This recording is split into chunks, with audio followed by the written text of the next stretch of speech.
اعوذ باللہ من الشیطان الرجیم بسم اللہ الرحمن الرحیم۔ سامعین و ناظرین کرام، السلام علیکم ورحمۃ اللہ وبرکاتہ۔ مئی 1947 کا واقعہ ہے کہ دہلی کے اخبار ریاست نے اپنے ایک ادارتی نوٹ میں احمدیوں کی پاکستان نواز پالیسی پر تنقید کی، جس کا خلاصہ یہ تھا کہ اب تو جماعت احمدیہ پاکستان کی تائید کر رہی ہے، مگر جب پاکستان قائم ہو گیا تو ان کے ساتھ دوسرے مسلمان وہی سلوک کریں گے جو کابل میں افغان حکومت کی طرف سے کیا گیا تھا۔ جماعت احمدیہ کے دوسرے امام حضرت مرزا بشیر الدین محمود احمد رضی اللہ تعالیٰ عنہ کو جب اخبار ریاست کے ادارتی نوٹ کا علم ہوا تو آپ نے 16 مئی 1947 کو نماز مغرب کے بعد قادیان کے احباب جماعت سے خطاب فرمایا۔ آپ نے اپنی تقریر میں مطالبہ پاکستان کی معقولیت و ضرورت کو مختلف نقطہ نگاہ سے بڑی تفصیل سے بیان فرمایا۔ آپ نے فرمایا کہ مسلمان مظلوم ہیں، اس لیے ہم ہر صورت میں مظلوموں کے ساتھ ہو کر اپنے کام کو جاری رکھیں گے، خواہ ہمیں تختہ دار پر ہی لٹکا دیا جائے۔ خاکسار بیان کرتا ہے کہ جب آپ یہ فرما رہے ہوتے ہیں کہ مسلمان مظلوم ہیں اور ہم ہر صورت میں مظلوموں کا ساتھ دیں گے، تو آپ اپنے آپ کو مسلمانوں میں شامل سمجھتے ہوئے اپنا موقف بیان کر رہے ہوتے ہیں۔ اس کا مطلب یہ ہوتا ہے کہ ہم بعض دوسرے کانگریس نواز مسلمان علماء کی طرح پاکستان کے مطالبہ کے خلاف کسی قسم کا کوئی کام نہ کریں گے، نیز یہ کہ مسلمانوں کے حقوق و مفادات کا خیال رکھیں گے، خواہ ہمیں اس کے لیے کوئی بڑی سے بڑی قربانی کیوں نہ کرنی پڑے۔ اور حقیقت بھی یہ تھی کہ جماعت احمدیہ کو اس وقت مسلم لیگ کی طے شدہ لفظ مسلمان کی تعریف کے مطابق مسلمانوں کا ہی ایک فرقہ سمجھا جا رہا تھا۔ خاکسار اس پروگرام میں حضرت امام جماعت احمدیہ کی وہ بیان فرمودہ مذکورہ تقریر پیش کرنے جا رہا ہے۔ آپ کی اس تقریر سے آپ کے اس جذبہ، جنون اور عزم و ہمت کا علم ہوتا ہے جس کے تحت آپ حصول پاکستان کے لیے سال ہر سال سے دعائیں اور انتھک محنت کرتے چلے آ رہے تھے، نیز یہ کہ آپ قائد اعظم محمد علی جناح سے نہ صرف ہر ممکن تعاون کر رہے تھے بلکہ ان کی مناسب رہنمائی بھی فرما رہے تھے۔ آپ کی یہ تقریر تاریخ احمدیت کی جلد نہم کے صفحہ 346 تا 360 پر درج کی گئی ہے۔ اس پروگرام میں اس تقریر کی پہلی قسط پیش کی جا رہی ہے۔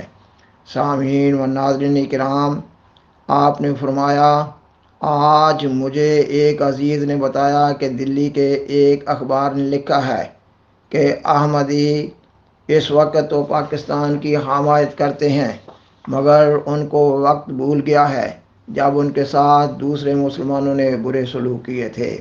جب پاکستان بن جائے گا تو ان کے ساتھ مسلمان پھر وہی سلوک کریں گے جو کابل میں ان کے ساتھ ہوا تھا، اور اس وقت احمدی کہیں گے کہ ہمیں ہندوستان میں شامل کر لو۔ کہنے والے کی اس بات کو کئی پہلوؤں سے دیکھا جا سکتا ہے۔ اس کا ایک پہلو تو یہی ہے کہ جب پاکستان بن جائے گا تو ہمارے ساتھ مسلمانوں کی طرف سے وہی سلوک ہوگا جو آج سے کچھ عرصہ پیشتر افغانستان میں ہوا تھا۔ اور فرض کرو ایسا ہی ہو جائے، پاکستان بھی بن جائے اور ہمارے ساتھ وہی سلوک روا بھی رکھا جائے، لیکن سوال تو یہ ہے کہ ایک دیندار جماعت جس کی بنیادی مذہب، اخلاق اور انصاف پر ہے، کیا وہ اس کے متعلق اس نقطہ نگاہ سے فیصلہ کرے گی کہ میرا اس میں فائدہ ہے، یا وہ اس نقطہ نگاہ سے فیصلہ کرے گی کہ اس امر میں دوسرے کا کیا حق ہے؟ یقیناً وہ ایسے معاملہ میں مؤخر و ذکر نقطہ نگاہ سے ہی فیصلہ کرے گی۔ مثلاً ایک مجسٹریٹ ایسے علاقہ میں عدالت کی کرسی پر بیٹھا ہے جس میں اس کے بعد قریبی رشتہ دار بھی رہتے ہیں، اور ان رشتہ داروں کے دوسرے لوگوں کے ساتھ تنازعات بھی ہیں۔ اس کے سامنے ایک ایسا مقدمہ پیش ہوتا ہے جس میں اس کے رشتہ داروں کا ایک دشمن مدعی ہے۔ اگر اس کے پاس روپیہ ہو تو وہ اس کے رشتہ داروں کو نقصان پہنچا سکتا ہے۔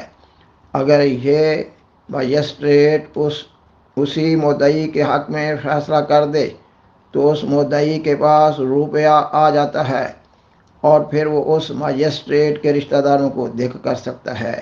تو کیا ایک دیانتدار مجسٹریٹ اس ڈر سے کہ کل کو یہ روپیہ ہمارے خلاف استعمال کرے گا اس حقدار مدعی کے خلاف فیصلہ کر دے گا؟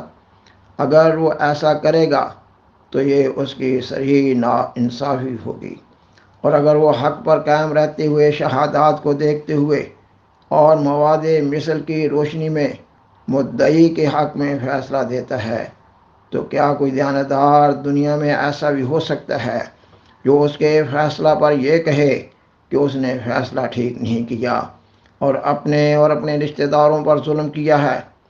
کوئی شریف اور دیانتدار مجسٹریٹ یہ نہیں کر سکتا کہ وہ کسی مقدمہ کا حصر اپنے آئندہ فوائد پر رکھے، اور کوئی دیانتدار مجسٹریٹ ایسا نہیں ہو سکتا جو مواد مثل کو نظر انداز کرتے ہوئے آنکھیں بند کر کے فیصلہ دے دے، بلکہ ایمانداری اور دیانتداری متقاضی ہے اس بات کی کہ وہ حق اور انصاف اور غیر جنبہ داری سے کام لے کر مقدمہ کا فیصلہ سنائے۔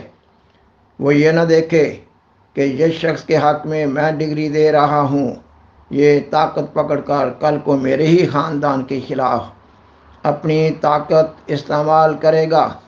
پس انصاف کا تقاضا یہی ہے کہ وہ عدالت کی کرسی پر بیٹھ کر نظر انداز کر دے اس بات کو کہ میں کس کے خلاف اور کس کے حق میں فیصلہ دے رہا ہوں۔ وہ نظر انداز کر دے اس بات کو کہ جس روپیہ کے متعلق میں ڈگری دے رہا ہوں وہ روپیہ کل کو کہاں خرچ ہوگا، اور وہ بھول جائے اس بات کو کہ فریقان مقدمہ کون ہیں، کیونکہ انصاف اور ایمانداری اسی کا نام ہے۔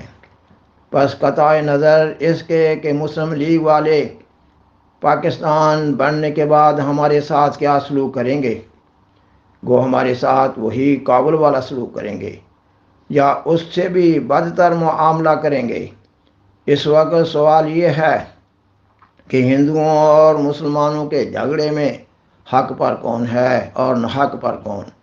آخر یہ بات آج کی تو ہے نہیں، یہ تو ایک لمبا اور پرانا جھگڑا ہے جو 20 سال سے ان کے درمیان چلا آتا ہے۔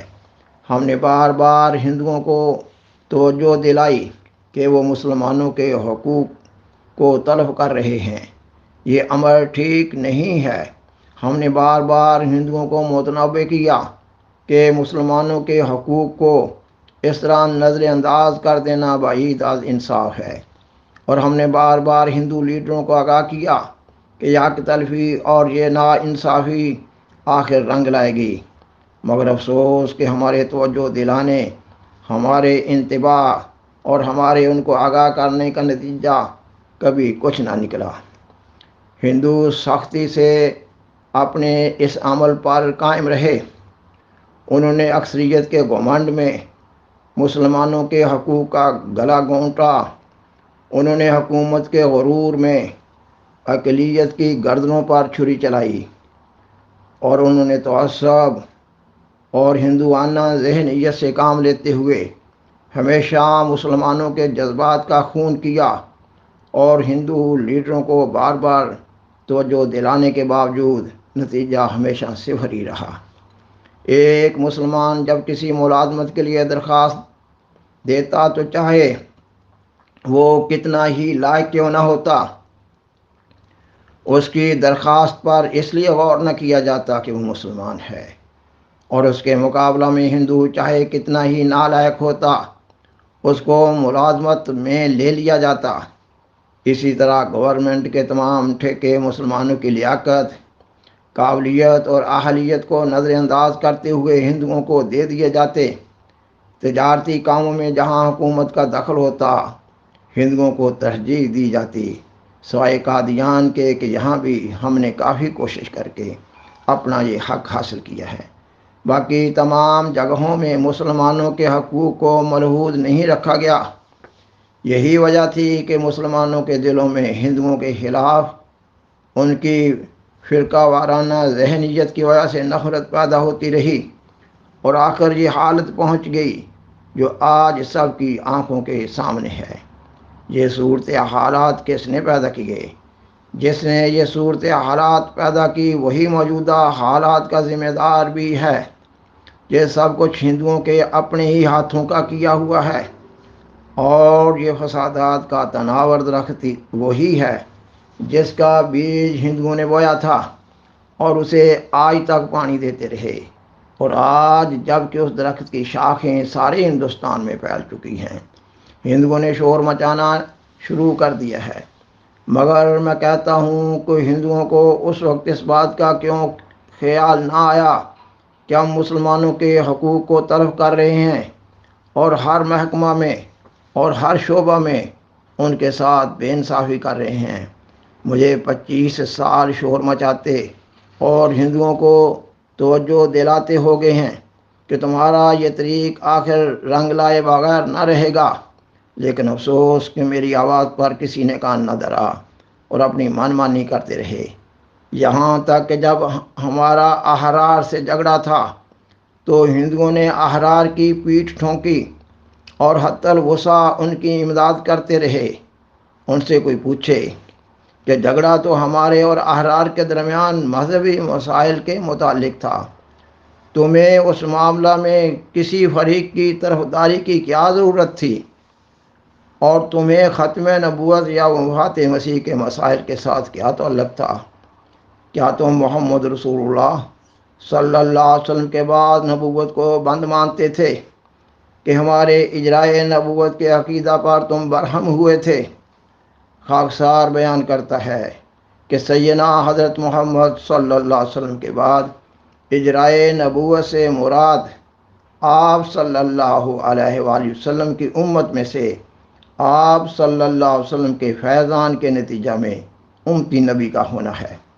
فرمایا، کیا تم حیات مسیح کے قائل تھے کہ ہماری طرف سے وفات مسیح کا مسئلہ پیش ہونے پر تم چراغ پا ہو گئے تھے؟ ہندوؤں کا ان مسائل کے ساتھ دور کا بھی تعلق نہ تھا۔ احرار کی طرف سے ہندو وکلاء مفت پیش ہوتے رہے۔ میں نے اس بارے میں پنڈت نہرو کے پاس اپنا آدمی بھیجا کہ آپ لوگوں کی احرار کے ساتھ ہمدردی کس بنا پر ہے اور یہ طرفداری کیوں کی جا رہی ہے؟ انہوں نے ہنس کر کہا، سیاسیات میں ایسا کرنا ہی پڑتا ہے۔ اب جن لوگوں کی ذہنیت اس قسم کی ہو ان سے بھلا کیا امید کی جا سکتی ہے؟ یہ جو کچھ آج کل ہو رہا ہے یہ سب گاندھی جی پنڈت نہرو کے ہاتھوں سے رکھی ہوئی بنیادوں پر ہو رہا ہے۔ سامعین و ناظرین کرام، سیدنا حضرت خلیفۃ المسیح ثانی رضی اللہ تعالیٰ عنہ کی یہ تقریر ابھی جاری ہے، بقیہ حصہ اگلی قسط میں پیش کیا جا رہا ہوگا انشاءاللہ تعالی۔ بالآخر درخواست ہے کہ برائے مہربانی اس پروگرام کو دوسروں سے شیئر کریں اور حضرہ کرم اس چینل کو سبسکرائب کریں۔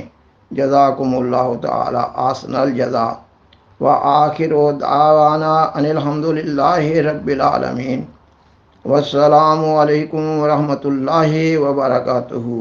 شکریہ۔